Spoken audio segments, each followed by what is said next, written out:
ला सुन ले नमो। हे सत्य ज्ञानी तै बड़े दानी, बिनती ला सुन ले बेमोर।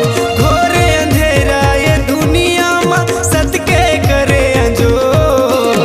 हे सत्य ज्ञानी तै बड़े दानी, बिनती ला सुन ले बेमोर।